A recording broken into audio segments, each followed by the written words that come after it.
holiday around the world. Well, we put forth a lot of energy to celebrate the birth of Jesus. Yes, yes. We get together with our families. Yeah. We sing songs, Yes. which is we've done today. We have parties. We buy gifts. You know, actually, we're a little more kinder, a little more loving, etc. All as a way of expressing our gratitude for Jesus, the Christ, the anointed one. Yes, yes. We celebrate the birth of Christ into the world. But what about the birth of Christ within? All right. Come on. That's it. Within. Yes. Yes. How are you practicing your salvation? Yes. Your salvation? yeah. Yes. Ooh. How are you That's practicing that which you've been given? Yes. That's right. Jesus didn't just come for us so that we could stick our heads in the sand and pretend we don't see the hypocrisy in the world, the double standards, the ills of racism, classism, sexism that we know exists. He didn't come so we can pretend we don't see all of it. Come on now. Nor did he come so we could hide behind the disguise of religious rhetoric and routines as many believers have succumbed. Not saying any of you have done that. The scriptures say Jesus came to save us from our sins. Yes. S-I-N-S. Self-inflicted nonsense. I did not coin the phrase, though I do subscribe to it. Sin. S-I-N-S. Self-inflicted nonsense. I wonder if the corporate of all self-inflicted nonsense could be that some of us, or some of us, or you, may, actually us, may fear that they are not good enough. Or that something is inherently wrong. Come on. Yes. Which I can assure you will be triggered during this holiday season. Yes, yes. Whatever that is, it's that deep-rooted stuff that sometimes calls us to act out in self-inflicted nonsense. Well, Jesus said, I come that you may have life and have life more abundantly. yes. What does life more abundantly look like? I know Pastor's been doing a Bible study on life in the overflow. So y'all, most of y'all, some of y'all been attending that, got a glimpse of what overflow and abundance look like. But how do you get there? Maybe you even know a little bit about that. Yes. But let us explore, just for a few minutes, Jesus the Christ from 3 different vantage points. Come on now. Which may give us a little more insight into this abundant life. Come on. Okay? Come on. First, I'm going to talk about Jesus, the Christ person, the Christ principle, and the Christ presence. Well, All right. Come on. Number 1, first, the Christ person. the anointed one in his humanity. Yes. He was loving and compassionate. Yes. Empathetic and patient. Yes. He was human, yet understood his yes. divinity.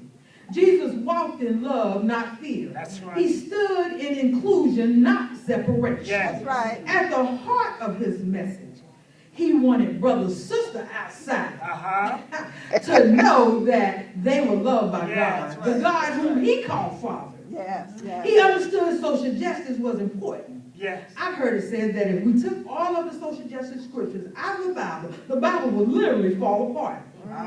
While social justice was important, his spiritual justice was just as important. Yes, yes. When I say spiritual justice, I want you to know what I mean.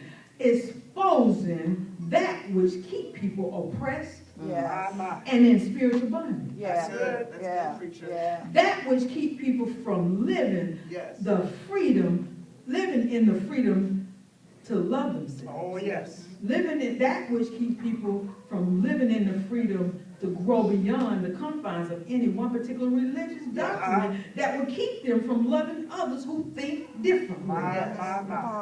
The Christ person. Jesus knew who he was. Yes. And he was willing to share it with us. That's right. If you know and have knowledge, teach. If you've been enlightened, share the light. Yes. Jesus did. Number 2, the Christ principle. Principle. I wanted to look that word up.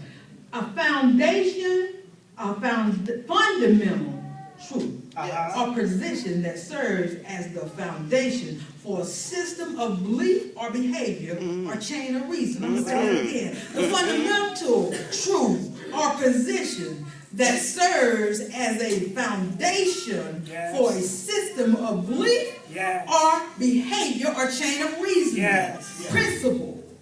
While there were many principles Jesus shared with us, I want to focus on one. Operating in the spiritual realm, in the physical realm. Come on. Operating in the spiritual realm while we're still in the physical realm. Yes. I believe our issues as human beings are spiritual in nature, therefore our solutions is spiritual in nature. That's right. That's right. Jesus knew this. Jesus knew this as evident through his teachings and wanted us to know. It's not just about the letter of the law, but the spirit of the law. That's right. Yes. That's One of right. the best illustrations I see is when his disciples asked him, Teacher, what is the greatest law? What is the greatest commandment? That's right. And of course, we know that. Most of us know that. Jesus replies, number one, love God with all your heart, all your mind, and all your soul. Yes. Number two, likewise, love your neighbor as yourself. Here's the challenge with number one, I believe. What are the challenges anyway? We glaze over it with a minimum of concern. It says, love God with all your heart, all your mind, and all your soul. On the surface level, a lot of people think, okay, I got that one. Okay, I love God. Or it's just too hard to love God with all of everything I got here. Okay, it's just too hard. So I'll come back to that later. I'll deal with it later.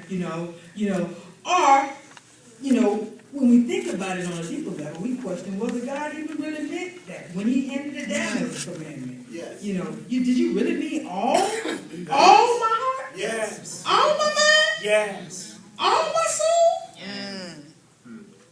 So, many of us just don't even That's a take it lot. serious. Yeah. Oh. Challenge number two. Challenge with number two, I should say. Love, this is one that's kind of interesting for me too. And we hear it say, love your neighbor as yourself. And I say, well, I can't love myself. I can't love my neighbor if I don't love myself. But I want to suggest this. Let's look at it a little different. Love your neighbor as yourself. Love your neighbor as we love ourselves. Well, It's the ourselves in them we don't like. I can't love you because I don't like how I feel about me when I encounter you.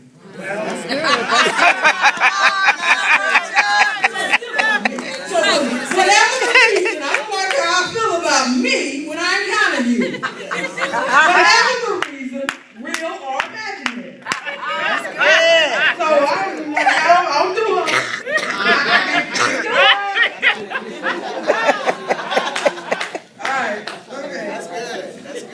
Or we completely forget that the second commandment even exists, which makes it easier to go into denial about who our neighbor really is.